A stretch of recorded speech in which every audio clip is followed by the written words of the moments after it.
شہادت لیا جا رہا تھا 9 کی رات، اور لشکر یزید کے پاس پانی تھا، ہزاروں کی تعداد میں لوگوں نے فرات میں غسل شہادت کیا تھا کہ ہم کل یا حسین کو قتل کریں گے یا قتل کر دیے جائیں گے، اور جب قتل ہو جائیں گے تو ہم شہید ہو جائیں گے۔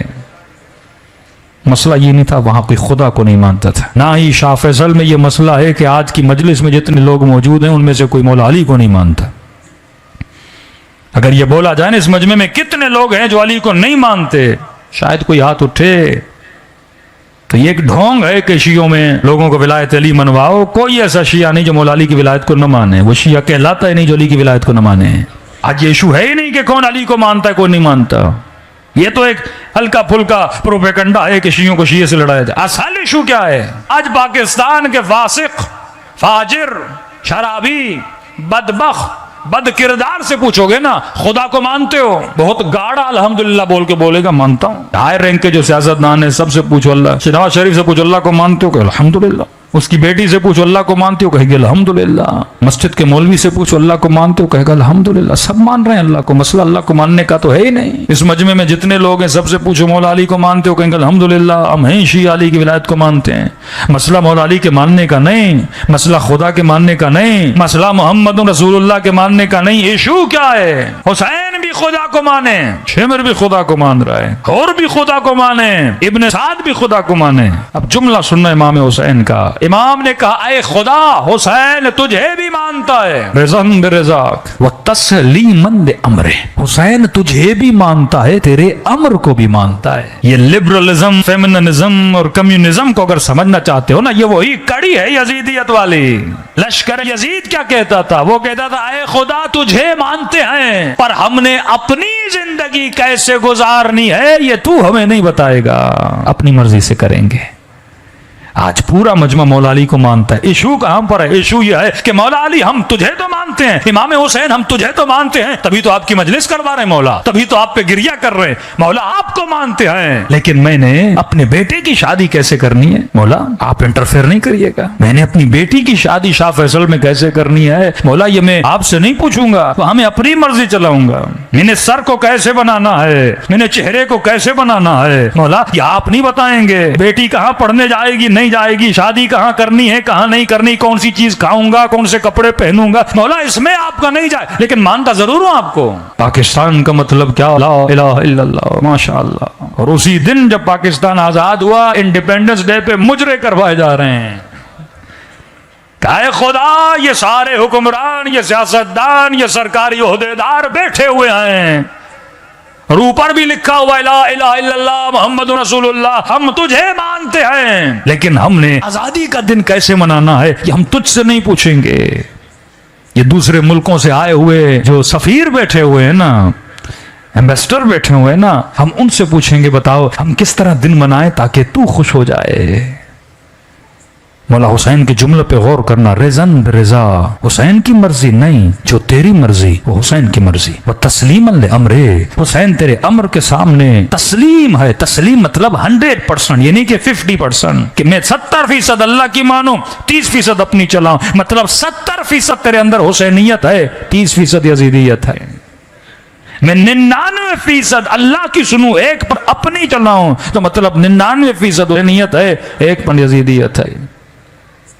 مسئلہ انبیاء کیا تھا؟ مسئلہ امام حسین کیا تھا؟ آج کسی جوان نے کہا مولانا ہم ٹی وی چینل کھولتے رمضان میں 4 مولانا حضرات بیٹھے ہوتے ہیں، 1 شیعہ 3 غیر شیعہ، جو غیر شیعہ ہیں وہ شیعہ سے زیادہ علی کے فضائل پڑھتے ہیں۔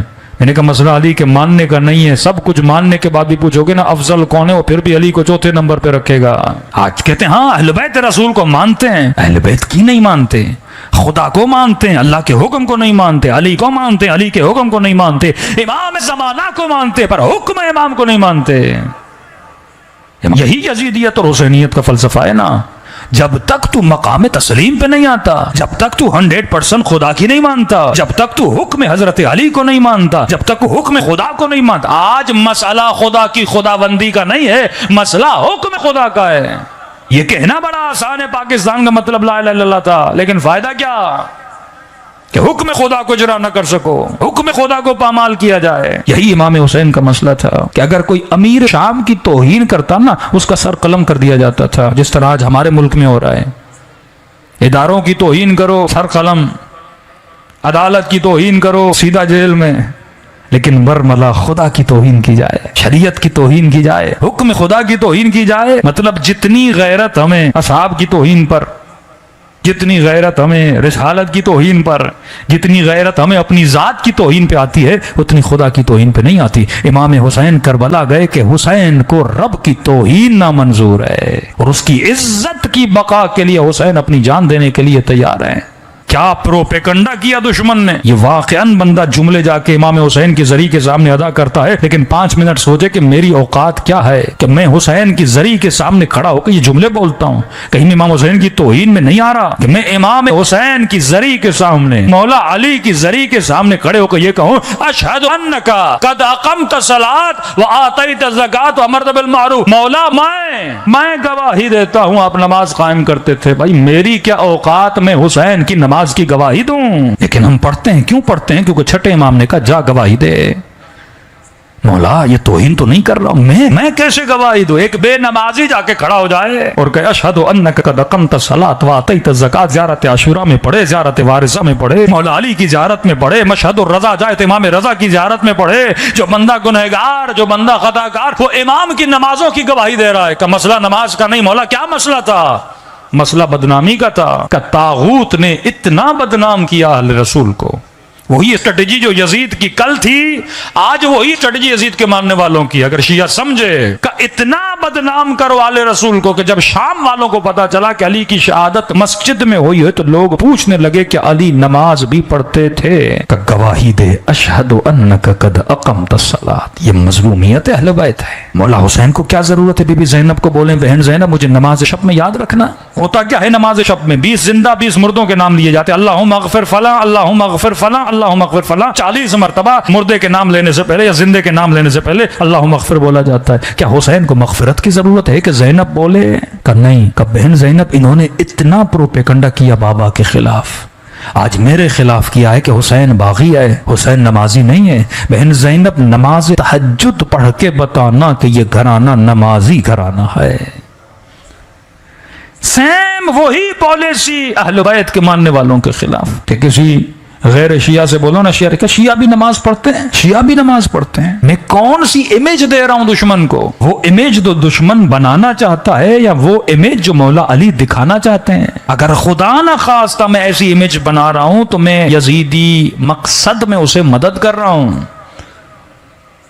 کئی میں نے لوگوں کو دیکھا کہ عاشورہ کے دن یہ کیا ڈھونگ و ڈرامہ ہے کہ یہ نماز پڑھتے ہیں، عاشورہ کا دن جلوس نکالنے کے لیے۔ بندے خدا، دشمن نے جو پروپیگنڈا علی کے خلاف کیا، علی والوں کے خلاف کیا، اس پروپیگنڈے کو مٹانے کے لیے ہے۔ پھر امام حسین کو کیا ضرورت پڑی ہے؟ ظہر عاشور مولا حسین نماز پڑھ رہے ہیں، ظہر عاشور جنگ کا میدان ہے نا۔ سعید کو کھڑا کیا، سعید تو کھڑا ہو جا، حسین کی نماز ضرب الاجل والی نماز، جلدی والی نماز امام حسین نے پڑھی۔ 27 تیر لگے سعید کے بدن میں۔ مولا آپ جنتی ہیں، کیوں پڑھ رہے ہیں نماز؟ اور اس وقت کیوں پڑھ رہے ہیں مولا؟ پھر سپاہیوں کو کھڑا کیوں کر رہے ہیں؟ تاکہ دنیا دیکھے، ایک پبلسٹی بھی تو ہوتی ہے نا، تاکہ واقعہ ایسا ہو دنیا یاد رکھے نا اسے۔ جب جب سعید کا نام آئے تو دنیا پوچھے گی 27 تیر، 90 سال سے زیادہ عمر کیوں لگے اس کے بدن پہ؟ کہ سعید کھڑا تھا، حسین نماز پڑھ رہے تھے، تاکہ تا دم قیامت کوئی زبان سے یہ جملہ نہ بولے کہ اہل بیت رسول نماز نہیں پڑھتے تھے۔ شہادت علی کی مسجد میں ایسے ہی خدا پلان کرتا ہے، ولادت کعبے میں، شہادت مسجد میں، تاکہ تا قیامت جو امیر شام نے علی پہ الزام لگایا تھا، اللہ نے علی کی شہادت میں ہی پورے الزام کو مٹا دیا۔ کہ مطلب یہ دشمن اہل بیت رکھنے والا بندہ یہ کبھی بھی اہل بیت کے فضائل سے بھاگ ہی نہیں سکتا۔ کعبے کا طواف کرے گا تب بھی علی کی ولادت یاد آئے گی، مسجد میں سجدہ کرے گا تب علی کی شہادت یاد آئے گی۔ تو یہ اگر بھاگنا چاہے تو بھاگ نہیں سکتا، اور بھاگنے کے لیے یا کعبے کو چھوڑنا پڑے گا یا مسجد کو چھوڑنا پڑے گا۔ ایک پلان خدا بنا۔ آج مسئلہ حکم خدا کا ہے، واللہ مسئلہ حکم اہل بیت کا ہے۔ آج ایشو یہ نہیں کہ کون اہل بیت کو مانتا ہے کون نہیں مانتا، مسئلہ یہ لوگ حکم اہل بیت کو نہیں مانتے، کہ بندہ شادی کرائے لیکن کہ مولا علی آپ کو مانتا ہوں لیکن بیٹے کی شادی کیسے کرانی ہے۔ ایک جوان ملا، کچھ مسائل پوچھے، اس نے رونے لگا۔ میں نے کہا اب کیوں رو رہے ہو؟ کہ مولانا 12 سال میں اپنی بیوی کے ساتھ حرام کر رہا تھا کیونکہ مجھے حکم کا پتہ نہیں تھا۔ آج نسلیں حکم نہ جاننے کی وجہ سے تباہ ہو رہی ہیں۔ مولا کو ماننے کے لیے اشہد ان لا الہ الا اللہ اشہد ان محمد رسول اللہ کہنا کافی ہے، لیکن حکم علی کو ماننے کے لیے پورے بدن کو اہل بیت کا مطیع بنانا پڑتا ہے۔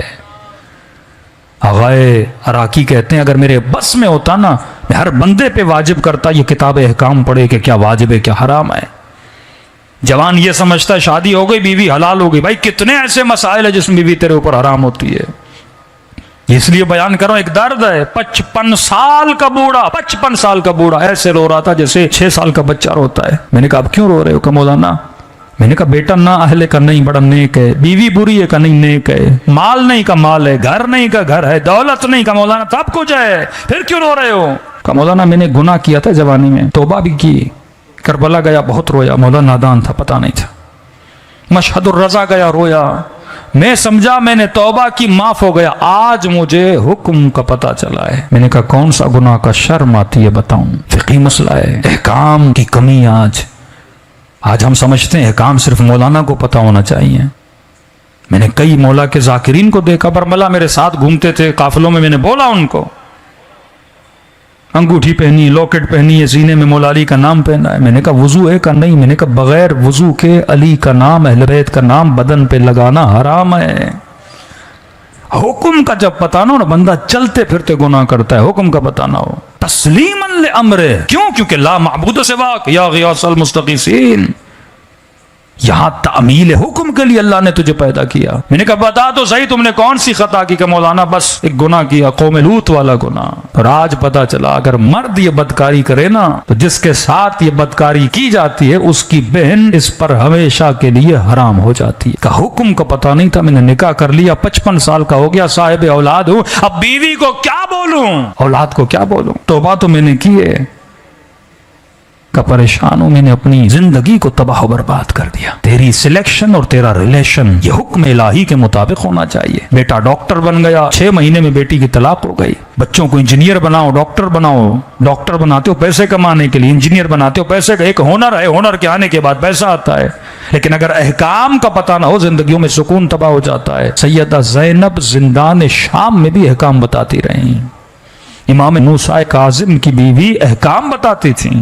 آج ہر شیعہ گھر میں جو خاتون ہے اسے حکم نہیں پتا۔ بھائی باپ سے زیادہ ماں کی ذمہ داری ہے۔ عباس بنے، علی کا کمال بھی ہے، لیکن اس سے زیادہ ام البنین کا کمال ہے۔ یہ کیسی تربیت ہے کربلا کے بچوں کی؟ کربلا 2 تربیتوں کا میدان ہے، ایک وہ لشکر جس کو بنو امیہ نے تربیت دی، ایک وہ لشکر جس کو علی کے گھرانے نے تربیت دی۔ بنی امیہ کی تربیت کے نتیجے میں یزید نکلا اور علی کی تربیت کے نتیجے میں عباس و حسن و حسین نکلے۔ آج عقل سے سوچو، میں اپنے بچے کس کے حوالے کروں؟ بنی امیہ کے حوالے کروں یا اپنے بچوں کو آل رسول کے حوالے کروں، جن کی تربیت ہیرے بناتی ہے، جن کی تربیت جنتی؟ ارے اپنے بچے تو چھوڑو، ان کے در کا غلام بھی کبھی قمر بن کے نکلتا ہے، کبھی فضا بن کے نکلتے ہیں۔ یہ مقام اہل بیت علیہ الصلوۃ آج حکم کی کمی ہے۔ واللہ چاہے سادہ سا متقی اور پرہیزگار آدمی کسی مومن کی شادی میں نہیں جا سکتا، تو 5 منٹ کے لیے سوچو، حجت خدا امام زمانہ، ہم نے صرف سمبلک شیعہ بن گئے نا کہ مولانا میرے گھر کے چھت پہ علم ہے تو مطلب یہ گھر کس کا ہے؟ علی والے کا گھر ہے۔ علم کیوں لگایا تم نے؟ سوال کا نشانی ہے کس کی؟ عباس کی۔ بھائی تو اور بھی تھے، اتنا مقام خدا نے غازی کو کیوں عطا کیا؟ بھائی تو اور بھی تھے، وہ بھی مولا حسین کے بھائی تھے، ان کے اندر بھی قربانی کا جذبہ تھا۔ کہ نہیں، عباس نے ادب کی انتہا کر دی، وفا کی انتہا کر دی۔ جب تو کچھ کرتا ہے نا تو پھر خدا مقام دیتا ہے۔ بھائی ہیں سارے، لیکن جب عباس کا یہ مقام تھا نا، خدا نے مقام دیا۔ اب گھر پہ عباس کا علم، حضرت عباس کیا ہے؟ وفا اور ادب کا منظر پیش کر رہے ہیں۔ اب 5 منٹ کے لیے سوچو، جس گھر پہ عباس کا علم ہو، مطلب علم ادب ہے نا، اور اس گھر کے چھت کے نیچے بیٹا باپ سے بے ادبی کرے، شوہر اپنی بیوی کو تماچے مارے، تو کیا میں نے اس علم کا ادب کیا؟ اسی لیے فرمایا سب سے آسان ترین شبیہ ہے نا۔ آج کسی کو 10,000 دو علم خرید کے لائے گا، 50,000 دو تابوت بن جاتا ہے۔ معصومین فرماتے ہیں سب سے مشکل ترین شبیہ اگر بنانا ہے نا، وہ شبیہ ہے کردار حسین ہے۔ اگر مولا حسین کو عباس کی ضرورت تھی تو کیا تیرے امام زمانہ کو کسی عباس کی ضرورت نہیں، کسی حبیب ابن مظاہر کی ضرورت نہیں؟ حبیب رشتہ دار نہیں ہے، لیکن مولا حسین نے خط لکھا میرے بھائی حبیب ابن مظاہر۔ آج حکم اہل بیت کی کمی ہے۔ جب ہمارے بزرگوں نے کوئی تنظیم بھی بنائی تو اس کا نام بھی رکھا تحریک نفاذ فقہ جعفریہ، نفاذ فقہ جعفریہ، یعنی لوگوں کے اوپر فقہ اہل بیت کو نافذ کیا جائے۔ جب تک فقہ نافذ نہیں ہوتی نا تب تک کوئی بندہ مقام تسلیم تک نہیں پہنچتا۔ وہ کریم ہے، کریم کا کام ہے عطا کرنا۔ فرمایا تمہارے نیاز کی دیگیں بھی اتارتے ہو نا، ایک ایک دانے کا حسین تجھے حساب دیں گے۔ مت سمجھنا یہ چیزیں رائے گاں جاتی ہیں، آنسو جو آنکھوں سے بہاتے ہو نا ایک ایک قطرہ جمع ہو رہا ہے۔ جو سانسیں حسین کی مجلس میں گزری ان کا حساب الگ ہے، جو سانسیں تم نے گناہ کی محفل میں گزاری ان کا حساب الگ ہے، جو سانسیں اپنی ماں کے قدموں کو دباتے ہوئے تم نے گزاری نا اس کا حساب الگ ہے۔ ہر شے کا اللہ کے دربار میں حساب ہے۔